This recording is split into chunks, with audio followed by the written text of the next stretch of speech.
कभी सोचा है कि कैसे कुछ मामूली से शब्द एक हैरान कर देने वाली बिल्कुल सिनेमा जैसी तस्वीर में बदल जाते हैं? आज हम इसी के पीछे का राज जानने वाले हैं। हम ये सीखेंगे कि कैसे एक फिल्म डायरेक्टर की तरह सोचकर एआई को कमाल की तस्वीरें बनाने के लिए गाइड किया जा सकता है। तो चलिए शुरू करते हैं। तो फर्क तो साफ नजर आ रहा है ना?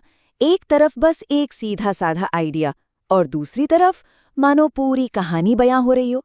यही तो वो कमाल है जिसके बारे में हम आज बात करने वाले हैं कि कैसे सिर्फ सही शब्दों का इस्तेमाल करके एक छोटे से आइडिया को एक साधारण तस्वीर से उठाकर एक पूरी सिनेमैटिक दुनिया में बदला जा सकता है।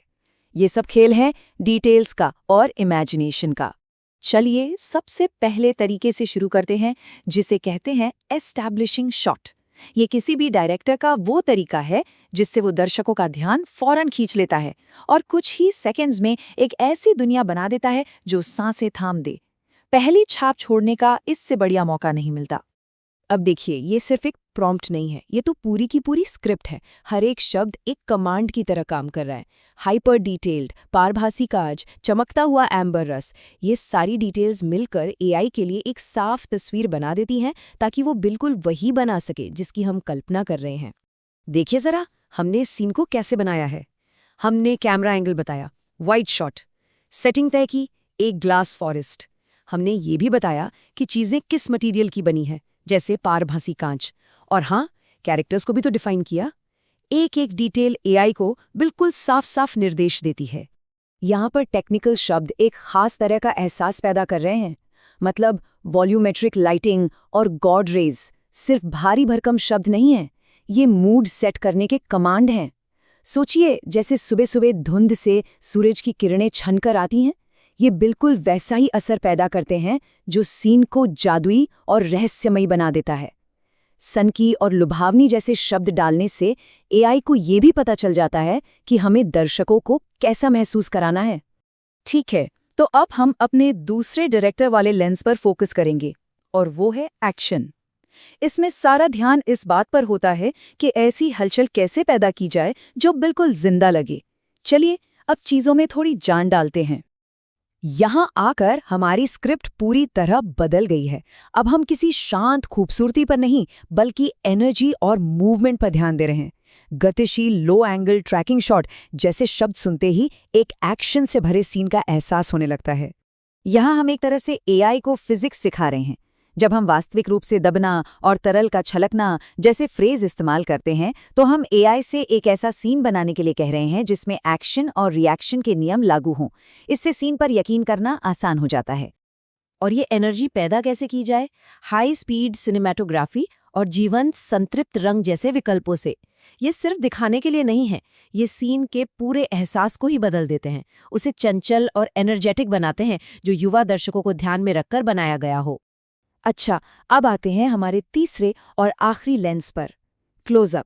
इसे इसलिए डिज़ाइन किया गया है ताकि एक गहरा कनेक्शन बनाया जा सके और बहुत ही बारीक एक्सप्रेशंस के जरिए एक कहानी बताई जा सके।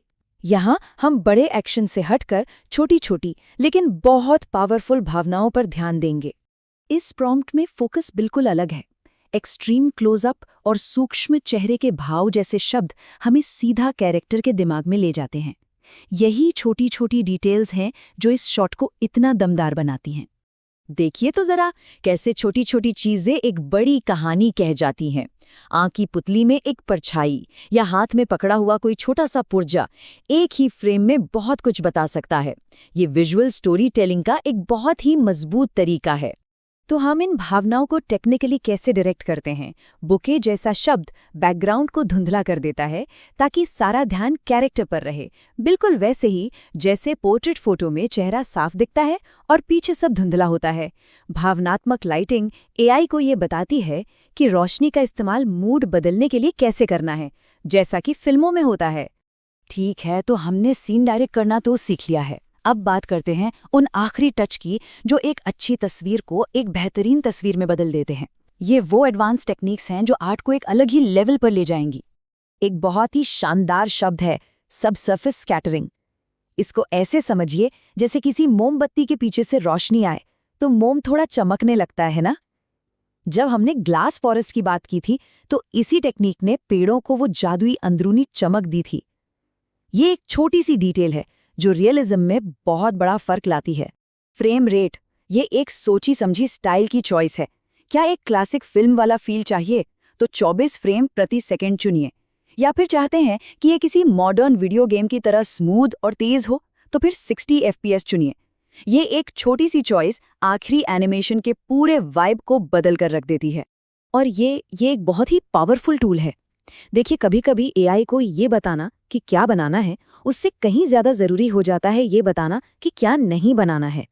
इस नेगेटिव प्रॉम्प्टिंग से होता क्या है कि क्वालिटी पर कंट्रोल बहुत बढ़ जाता है और जो आखिरी नतीजा मिलता है उसे और भी बेहतर बनाया जा सकता है। तो चलिए, अब तक हमने जो कुछ भी सीखा है उसे एक साथ लाते हैं। हमने एक डायरेक्टर की तरह सोचना सीख लिया है और अब किसी भी एआई आर्ट डायरेक्टर के लिए एक पूरी टूल किट तैयार है। तो ये रहा हमारा एक्शन प्लान। सबसे पहले अपना लेंस चुनना है, दुनिया, एक्शन या भावना। फिर एक डायरेक्टर की तरह अपनी स्क्रिप्ट लिखनी है जिसमें हर डिटेल का ध्यान रखना है। और आखिर में इसे चमकाने के लिए उन प्रोफेशनल टेक्निक्स का इस्तेमाल करना है। अब हम बिल्कुल तैयार हैं। तो अब सवाल ये नहीं है कि इसे कैसे करना है, बल्कि ये है कि बनाना क्या है। दिमाग में कौन सी दुनिया है, कौन सा एक्शन सीन है या कौन सी भावना है जो बाहर आने का इंतजार कर रही है। डायरेक्टर की कुर्सी अब बिल्कुल तैयार है।